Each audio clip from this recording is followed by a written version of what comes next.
Okay, just go over next to the last paragraph on 41. Klolu shel dover. He says in summation, well, the principle of all that we've discussed. He says a person needs great reinforcement to strengthen himself,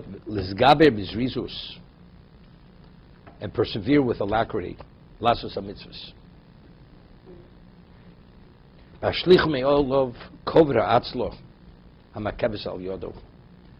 To cast off the weightiness of laziness which interferes.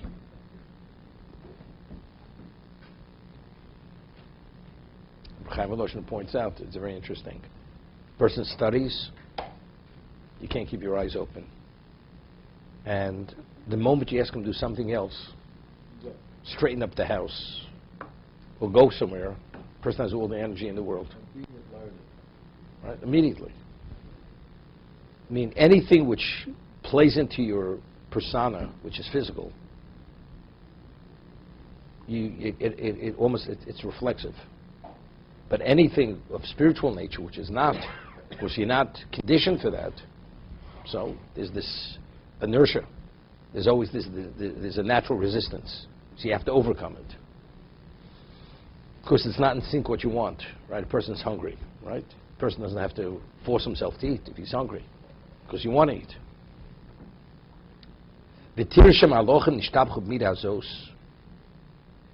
He says, note that the Malachim, they're praised because they have this characteristic,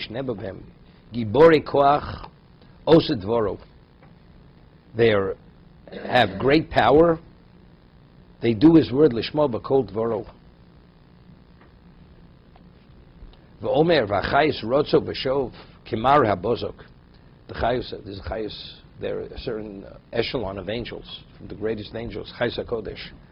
It says, they run and return as a lightning bolt. That's how quickly they go back and forth to do the will of Hashem. Meaning, Odom hu Odom v'lo malach. But a human being's human, he's not an angel.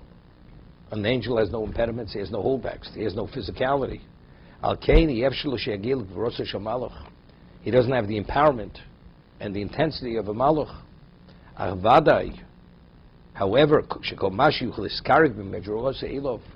whatever we're able to achieve to reflect those characteristics of a malach, roishi iskarif, it's something we should try to bring upon ourselves. He praised his portion, his accomplishment. Omer, chashti. He says, I hastened, l'ismamati. I did not tarry. Lishma mitzvah. So, in what way does he pride himself? Chashti l'ismamati. Lishma mitzvah. You know, it's about a 6-volume work. It's called Emor Yisrael. The Talmidim, Chofetz Chaim, before they passed away, like the last volume was written about maybe 15 years ago, they interviewed the Talmidim. Personal stories, experiences they had with the Chofetz Chaim, what they saw when they were in Radin. Most of these people, when they were in the 20s, some of them in the teens. And they interact with Chofetz Chaim, they observed the Chofetz Chaim, or stories that were told over in Radin about the Chofetz Chaim. So, Rav Chaim Ozer, Zechet Tzarek Levrocha, was known as Rabban Shel Kol Bnei Hagola. He was so great, Rav Chaim Ozer. He lived in Vilna, although he wasn't a Hasidic Jew. All Jews accepted him as being the primary authority in Halacha and Das Torah. That's how great he was. You know, the famous story when he was bar mitzvah, so he wasn't with his parents. He was learning somewhere in a beis medrash somewhere. He was 10 years old. He was learning. His parents were in some other community where he had parents, and he learned. He was a genius. He had a photographic memory, and he was learning with people who were 3 times his age, 4 times his age. So they said, "Joe, you mean you didn't prepare about mitzvah drasha? Say a drasha?" So he says, "No." She says, "Are you going to say some Torah?" He says, "If you want, I'll say Torah." So what do? The Ktos HaChoshen. It's a commentary on Choshen Nishpat.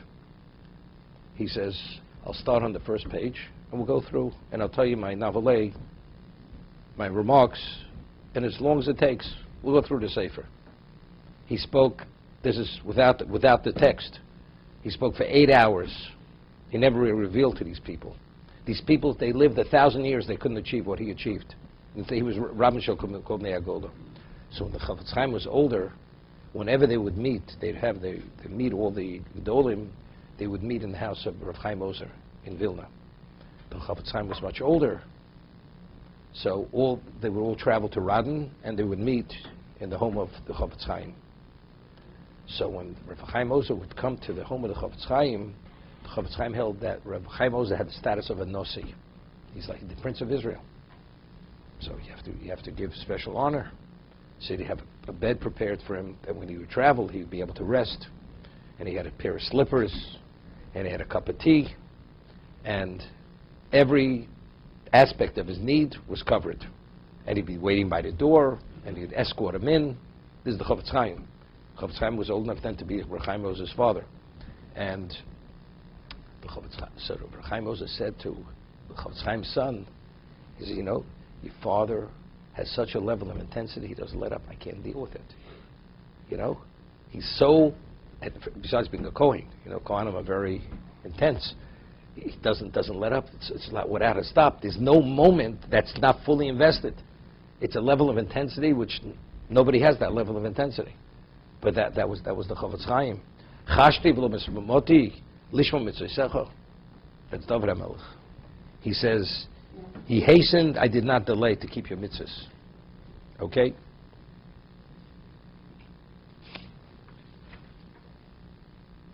The Gemara says in Shabbat, in Parshas, that mitzvah lemir to bekenishta afilu b'yom l'shabbato. Right? It says there's a mitzvah to run to shul, even on Shabbos, even though one doesn't. The Gemara says in Shabbos that hilucha b'Shabbos should not be hilucha b'chol. That the strides, the way you walk on Shabbos should not be the way you walk during the weekday. During the weekday, you take large strides when you walk. Shabbos, you should take shorter strides. But when you're going to shul, you run. Mitzvah lemirat be'kenishta b'yom Shabbato. And the Gemara quotes a pasuk, and the pasuk is that when you go to do the word of Hashem, it's like a lion roaring. That's the pasuk. So what is that? What does the lion roaring have to do with going to shul, doing a mitzvah? So the Tzlach, who's Rav Yehuda, has a commentary on Brachos. David heard this many years ago when we learned Parshas.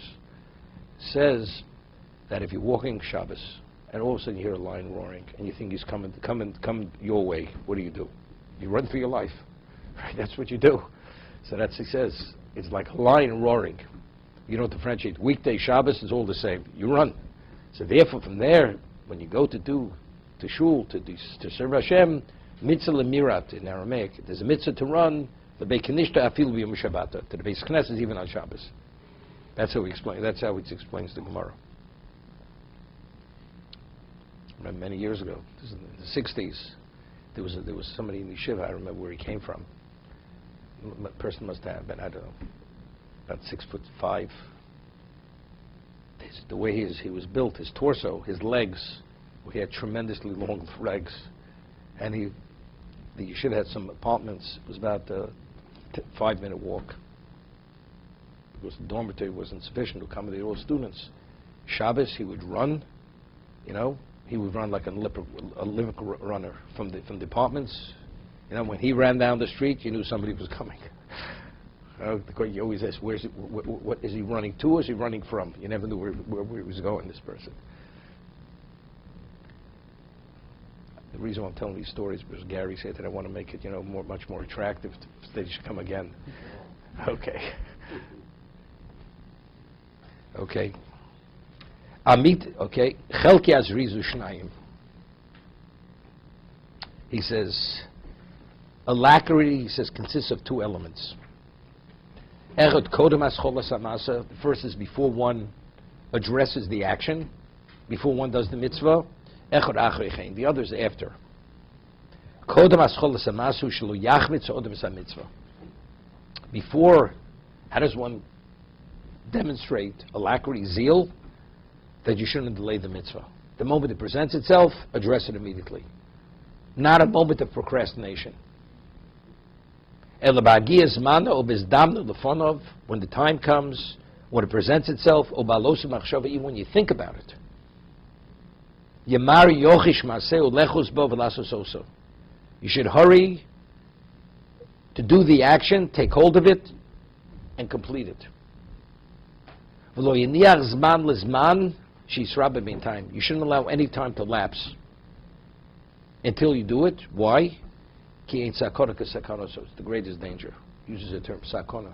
Sakona is danger. Because there's no greater danger. I'll give you an example. A person has an inspiration. Sitting at home, inspiration to open the safe and sit and learn. It happens once in a while. Right? And you're about to open the safe, all of a sudden you get a phone call. And you take the phone call. 15 seconds. The moment you're off the phone, you no longer have that inspiration.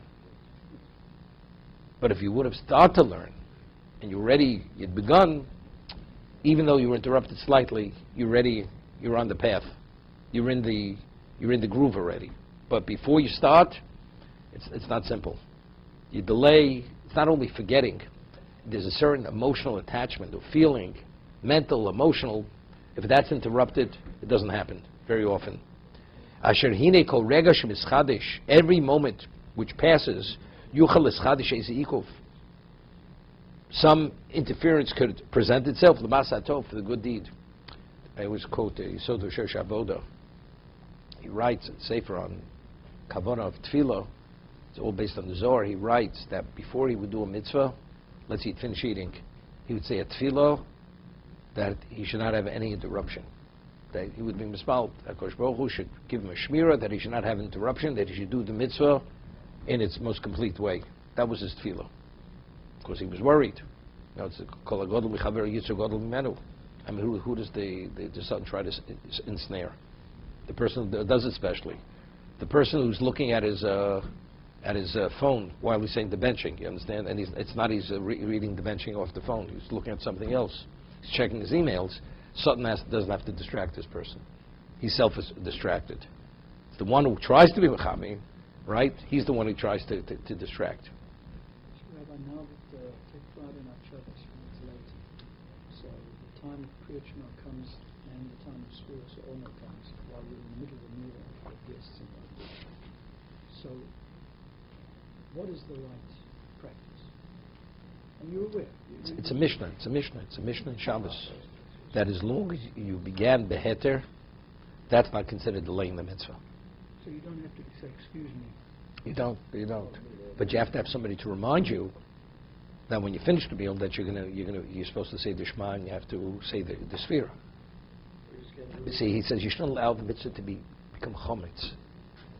Meaning, he says when it presents itself, when you have an obligation, don't delay. Although you can do it later. I mean, there's really the Gemara. It says that when this man Kriya Shema comes, you have to address it immediately. Why? Because the person comes home from after a day's work, he says, Ochel kimo, eshte kimo. Person says, I'll eat a little bit, I'll drink a little bit, I'll lie down a little bit, and before you turn around, it's the next morning. So since it's common, the person, if he allows himself that, he may sleep through the night, therefore it says, Kol over adev chacham mechayiv misa. It's more Shabbos. If you violate the words of the chachamim, you're liable for misa, for death. But there's nothing wrong with excusing. No, definitely not. It's even it's admirable. Even though you might interrupt the meal. So you delay it. Let me ask you a question. You're in the middle of your meal, somebody knocks on your door. Who is it? Trump. You interrupt your meal, you say, Trump, wait till the lecture, we'll talk about you. You're not there yet. What do? Right? You offer him a bottle of scotch. What do you order from? Okay? Maybe he'll behave himself. Okay? So you're interrupting your meal. So for him, you can interrupt. For Kriya Shema, you're not going to interrupt the meal. Doesn't Trump present you? I don't know. That Nachi should be saying that. Okay. You would let him in. Come on. What? Please. Well, he's got observant. That's what David talks about. The opposite. You don't have an obligation. You have no obligation, because since you started the meal beheter, you're permitted to finish the meal without saying the Kriya Shema. But as long as you have somebody reminding you that you shouldn't forget. For myself, I know. I always say Shema over after Friday. Okay? A lot of times. But even when you say the Shema in time. Even in the winter. In the winter, you also say, what are you saying, Shema? Unless that Shema goes for already Kriya Shema Lamita. You could have in mind that should go for before you go to sleep. But you can say for many times a year. Good thing, if you want to get into a good habit. Gesund to eat. Not a problem. Thanks for the double Got a few good stories. Okay.